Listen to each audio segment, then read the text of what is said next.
Tonight, the president declares the H1N1 flu virus a national emergency, cutting government red tape and speeding care to the sick. I'm Jeff Glor. Also tonight, more questions about the airliner that went way too far.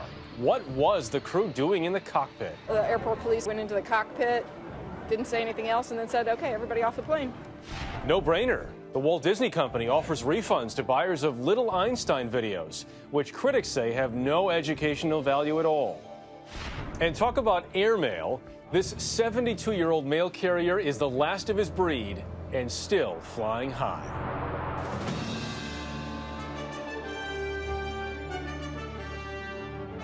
This is the CBS Evening News with Jeff Glor. And good evening. The government has taken a big new step to fight against the H1N1 flu virus. President Obama has signed a declaration of national emergency, giving federal health officials more leeway in providing treatment. More than 1,000 people have died so far from the flu, including nearly 100 children. And long lines of families with children were the rule at vaccination centers across the country today. Kimberly Dozier went to one clinic outside Washington, D.C. A chance to get the hard-to-find H1N1 vaccine produced a polite stampede of parents and not-so-happy children in Fairfax, Virginia this morning. Oh yeah, it's definitely hard to get. It's the only place you can find it right now. Whole families skipped Saturday morning cartoons and braved the rain and the line to snap up 12,000 doses of the drug. No, I don't have the shot, but he has the shot, and I feel a lot better. That's why I waited in line for 5 hours. 5 hours? 5 hours. Many clinics, like this one, limited their supply to those most at risk: babies, young children, and pregnant women. The virus is not so selective. The Centers for Disease Control says H1N1 has spread to 46 states. More than 1,000 Americans have died, and more than 20,000 have been hospitalized. Experts say it will likely spread further. So much like a disaster declaration before a hurricane, the president today declared the swine flu a national emergency. The White House says it's not meant to scare anyone. It simply loosens some bureaucratic red tape to make it easier for hospitals to get what they need should the epidemic get worse. And health officials have now given doctors easier access to a new weapon against H1N1, an experimental drug called Peramivir, made by BioCryst Pharmaceuticals. It's highly potent on the H1N1 virus. There were laboratory tests conducted by the CDC that showed that it's the most potent inhibitor of the H1N1 virus. But the drug hasn't gone through all the necessary and time-consuming trials yet. So the FDA issued an emergency authorization to allow doctors to give the drug to the most seriously ill, those who aren't able to swallow Tamiflu or benefit from Relenza, which is usually inhaled. Peramivir, also an antiviral, is given intravenously. CBS News found 8 patients who were deathly ill but survived after being given the drug as a last resort, like 51-year-old John Boudreau. He got so sick in late August that he doesn't even remember spending the entire month of September in the hospital. I am a lucky son of a gun to be here, no question about it. Delays in producing the H1 vaccine means some of the children we saw getting shots today may have trouble getting the recommended second shot a few weeks from now. The White House said there'd be 120 million doses of the vaccine available by this fall. They've cut that prediction to 50 million doses they hope to have ready by mid-November. Jeff? All right, Kimberly Dozier in Washington tonight. Kimberly, thank you. For more perspective now on the flu emergency, we are joined by our own Dr. Jennifer Ashton. Doctor, always good to see you. You too, Jeff. Let's start what this means in practical terms for doctors like you. Well, it's really a preemptive measure, Jeff, so that hospitals can reshuffle their resources and modify their existing rules and regulations. So, for example, it enables them, if needed, to transport patients off-site to alternative locations if they become inundated, let's say, with flu patients. And it also enables them to hasten the process by which they take care of critically ill, potentially flu patients, and do away with some of the information and privacy issues that they normally are forced to abide by. Let's talk about where the vaccine is being handed out, because in some cases, some of these places are now limiting the vaccine to children under the age of 4. How serious a problem is that for the kids who won't get it? Well, potentially it is a serious issue, Jeff. We know that the H1N1 virus has a propensity to really attack young people, and that's young children as well as teenagers. And the CDC has outlined as a priority group for receiving the vaccine children ranging in age from 6 months to 24 years of age. So at this point, they have not yet said that it should only be children under 4. So potentially for all those older children, it could be a real issue. Okay, now for those who don't know, when is the height of flu season? I guess they're different for seasonal and H1N1, and will there be enough vaccine by that time? Well, it's a very important question. For the traditional seasonal flu, usually January to February is when we see the peak, as we call it, of the regular flu season. For swine flu or H1N1, which started in April, we're seeing the peak numbers actually right now in terms of 46 states in the country reporting widespread activity.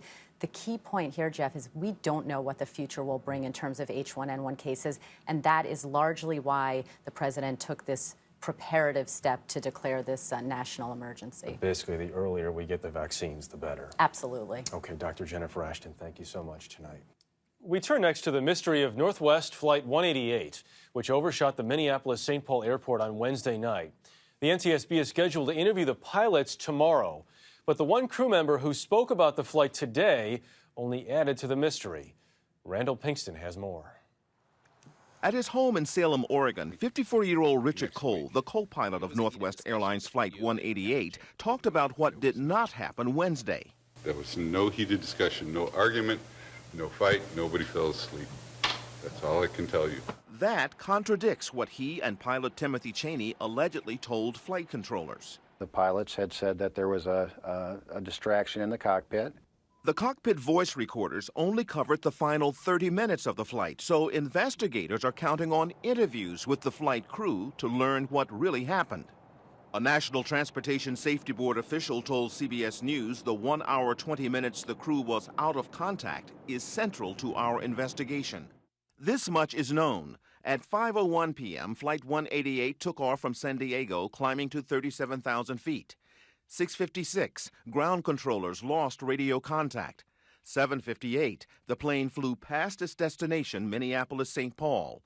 At 8:14 p.m., after 1 hour 20 minutes of radio silence, the flight crew finally responded to ground control over Wisconsin, 150 miles off course. Little chimes and bells would have been going off. It's pretty hard to miss all of that.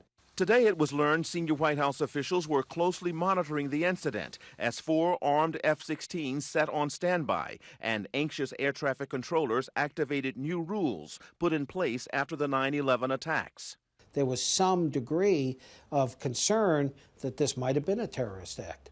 After turning back towards Minneapolis, the pilots were told to make 2 maneuvers. They had to reconfirm that they were in control of their aircraft. Passengers did not know anything was wrong until they landed. Their job is to fly the plane. It's unbelievable, unbelievable. Investigators also want to know why Flight 188 was on the wrong communications channel. Air traffic controllers in Minneapolis could not contact the plane because it was still using Denver's frequency. A spokesman for Delta, which owns Northwest Airlines, says both pilots have been suspended. Randall Pinkston, CBS News, New York. Overseas, Pakistani troops claimed a major triumph in the battle against militants in the rugged South Waziristan region with the capture of Kotkai, the hometown of Pakistan's Taliban chief. Some 30,000 troops are in the second week of a new offensive against the Taliban and al-Qaeda in that region. In Afghanistan, 2 U.S. soldiers were killed in fighting in the south. Ballots were shipped to polling places, meanwhile, as campaigning began for the November 7th runoff presidential election. The Taliban today threatened to disrupt that vote. Still ahead on tonight's CBS Evening News, a ride with America's last flying mailman. And when we come back, the government crackdown on executive pay. The Treasury Department took aim this week at executive pay, ordering 7 big companies that have not paid back their federal bailout money to reduce total compensation for their 25 highest paid employees by an average of 50%. So to help us put that and the rest of the financial news of the week in focus, we are joined by Jim Awad, Managing Director of Zephyr Management. Jim, good to see you. These cuts came from Ken Feinberg, the so-called pay czar.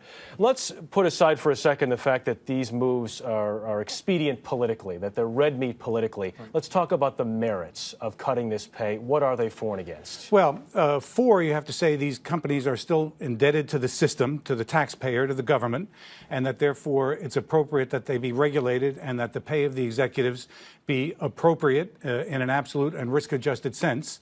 That's the for.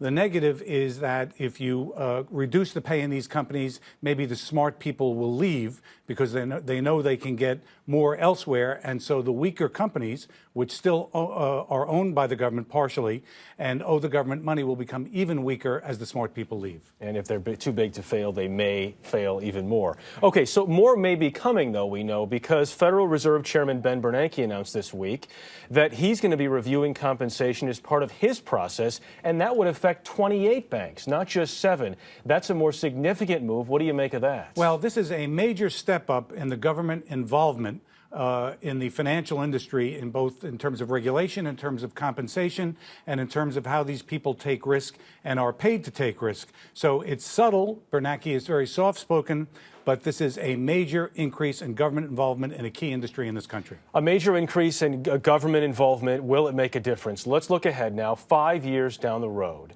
Is the way that we pay bankers going to be significantly different than it is now? I think incrementally and noticeably, yes. Radically, no. In other words, it's going to have an effect. It's going to be gradual. When we look back cumulatively, we will know that it's noticeable, but it won't be shocking in the short term. It's something that will happen over a period of time. So 5 years down the road, quick answer, can something happen like what did before when our financial system nearly collapsed? I think they are going to reduce the risk that it will happen again. Can it happen? Yes. It won't happen like it did, and it won't happen for those reasons and for that risk-taking. I think they are going to lower the odds that it'll happen again. Okay, Jim Awad. Jim, thank you very much. Appreciate your time. Pleasure. Okay. Just ahead on tonight's CBS Evening News, big refunds for Baby Einstein video owners. Millions of hopeful parents bought Baby Einstein videos for their toddlers over the years. One study showed a third of all babies had at least one.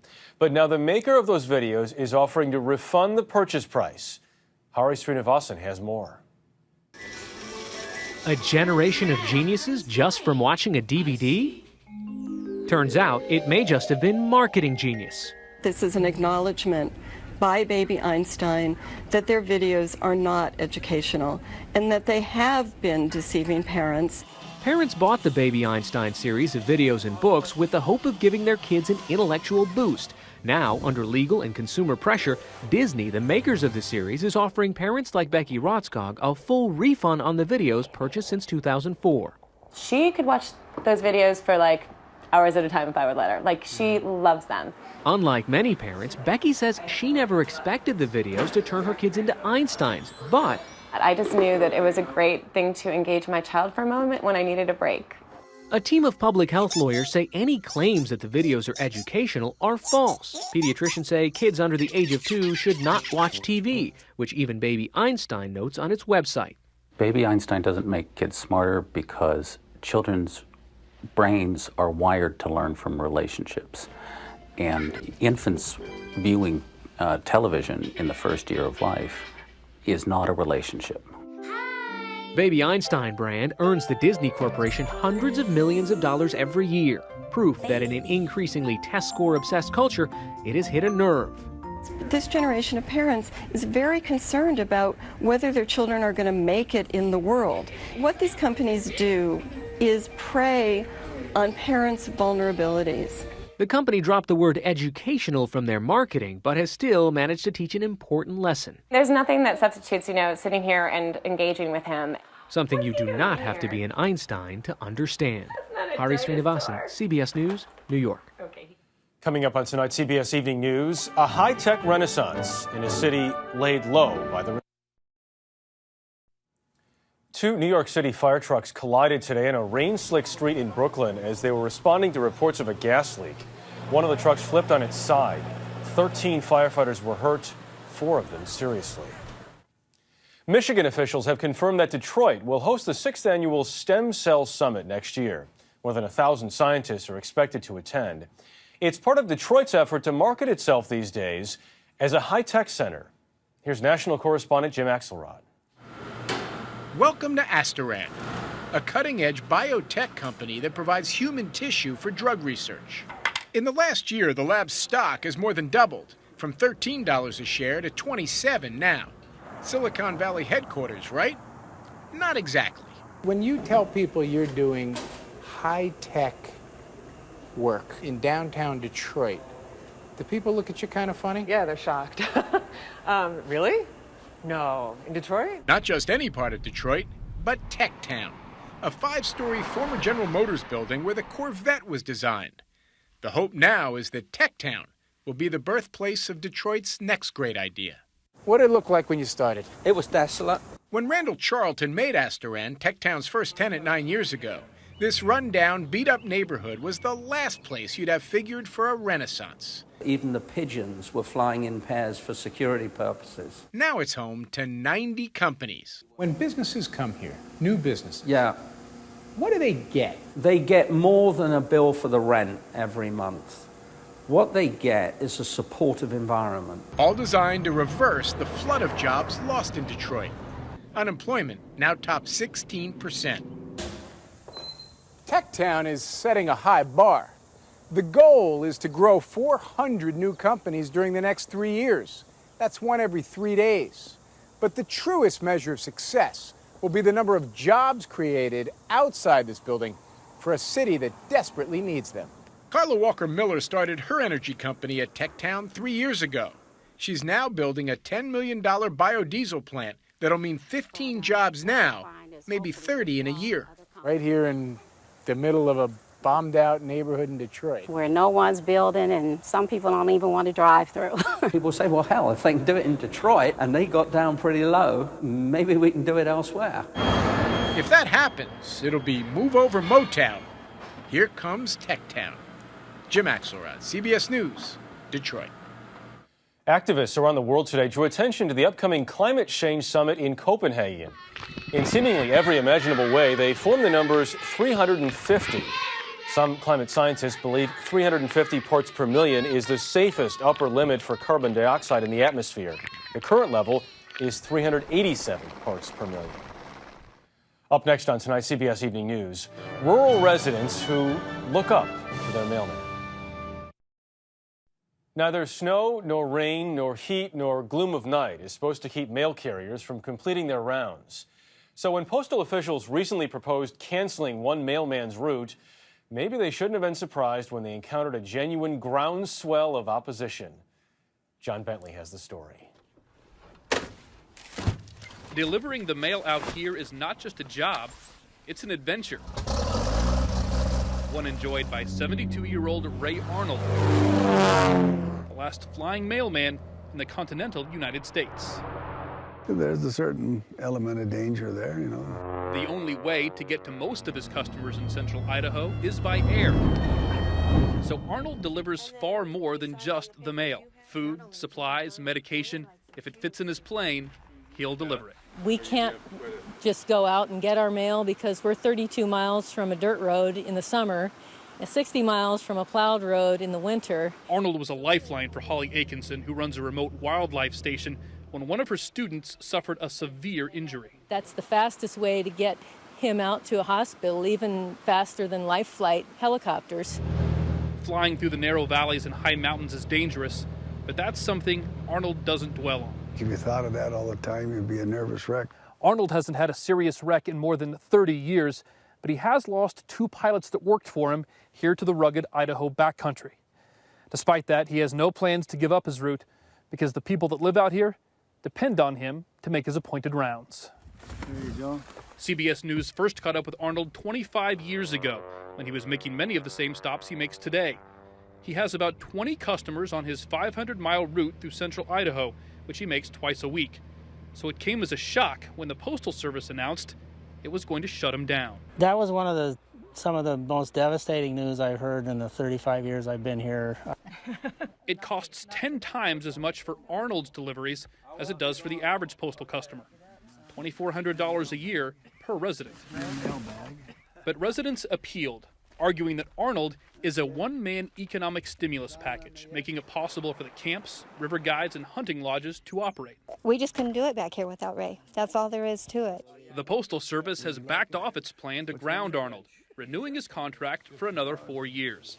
After that, he'll leave the mailbag and some of the colorful characters behind, but he won't be leaving the cockpit. When I come around to 76, surely I'd like to do some flying, but I'd like to do my own flying at my own time and where I want to go. For now, the only place he wants to go is out on his mail route to see his extended family in the Idaho backcountry. John Bentley, CBS News, Cascade, Idaho. That is the CBS Evening News tonight. I'm Jeff Glor, CBS News in New York. Good night.